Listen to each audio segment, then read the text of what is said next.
이 정책의 메시지는 뭐냐? 미국 거 사! Buy American! 안녕하세요. 헌터 리포메이션의 헌터입니다. 헌터 리포메이션은 현재의 정치, 경제, 역사, 문화 이슈를 야무지게 분석해드립니다.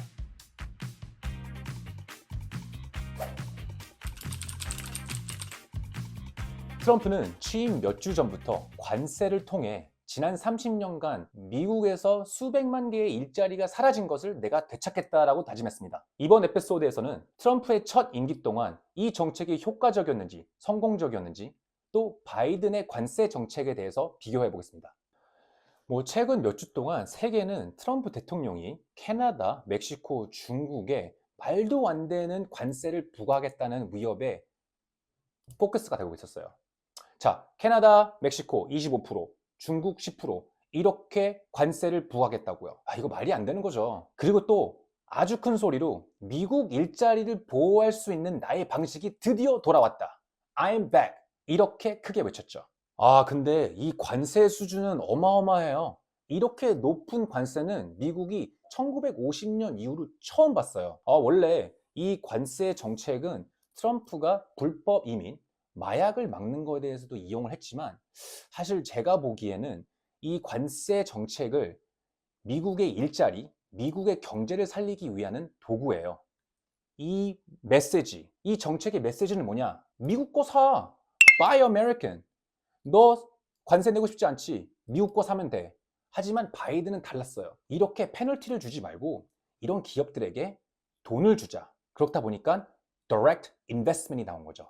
자, 그럼 트럼프는 미국 기업들에게 너네들 미국 거 안 사? 그러면은 관세가 붙을 거야 라는 관세라는 회초리를 들고 있고, 바이든은 미국 기업을 응원하는 의미로 떡을 들고 있는 그 이미지를 상상해 보세요. 미국 거 안 사? 내가 말했지. 미국 거 사야 된다 라는 회초리와, 바이든은 너네 힘들지? 그래도 우리가 응원해 줄게. 미국 정부에서 돈이라는 떡을 주고 있어요.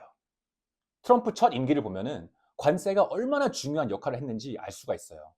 태양광 패널, 세탁기, 수백억 달러의 중국산 제품에 관세가 붙었다 이거죠.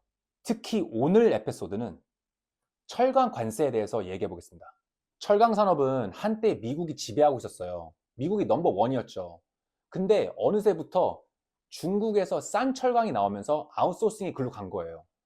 아웃소싱이 글로 가니까 세계 철강의 절반을 중국이 차지했고, 이 상황을 보고 있는 트럼프는 이거 말도 안 되네. 철강이 왜 다 걔네들이 갖고 있어? 철강이 없으면 나라가 없는 거야. 아니야. 철강은 미국 안에서 우리가 보호해야 돼. 라고 주장을 했어요. 게다가 이거는 일반 경제 문제가 아니고 나라 국가 안보 문제다. 안보 문제요? 이게 왜 안보 문제인데? 야, 미국의 군함, 전투기, 군사 장비를 이런 해외에서 나온 철강으로 쓰는데 그러면 안 된다. 그렇기 때문에 우리는 해외 철강 25%, 알루미늄 10% 이렇게 말도 안 되는 높은 관세를 붙인 거죠. 미국을 보호하는 이유로 관세를 붙인다는 점에 대해서는 이해를 했습니다. 하지만 미국의 파트너, 무역 파트너 캐나다, 멕시코에 마이너스 임팩트가 있다는 것을 아셔야 합니다. 여기서 관세는, 미국이 말하는 관세는 즉 이거예요. 해외에서 국경을 넘어오는 상품에 무조건 높은 세금을 때리면 사람들은 미국 제품을 사겠다.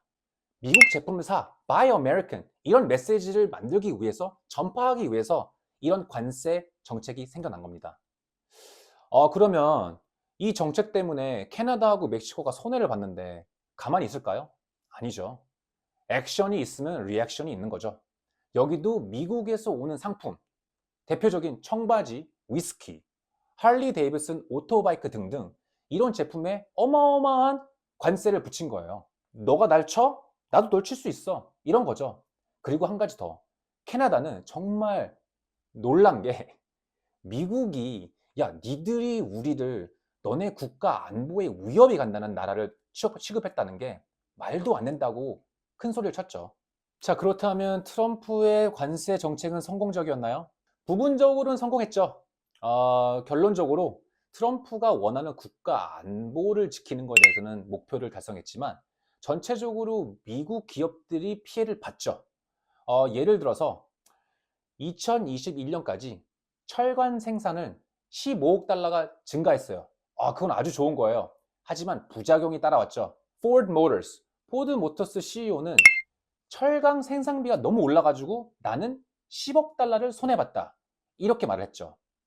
자, 그럼 이렇게 피해보는 기업들도 있는데 왜 관세 정책이 인기가 많았을까요? 한 연구에 따르면 관세 정책의 영향을 받는 지역에 있는 사람들은 이렇게 생각했답니다. 트럼프가 그래도 뭐라도 나라를 위해서 하는 것 같지 않냐? 이렇게 생각하기 때문에 트럼프하고 관세 정책을 지지한 거고요. 자, 그럼 바이든의 접근법은 어떻게 다를까요? 바이든도 트럼프의 관세 정책의 한 부분은 갖고 있었어요. 하지만 회초리보다는 떡을 이용했죠. 즉, direct investment, 돈을 써서 미국의 기업을 투자해서 이 기업을 살리자. 이런 스탠스였죠. 이것은 다음 에피소드에서 더 깊게 얘기하시고요. 지금까지는 헌터 리포메이션의 헌터리였습니다. I'll be back.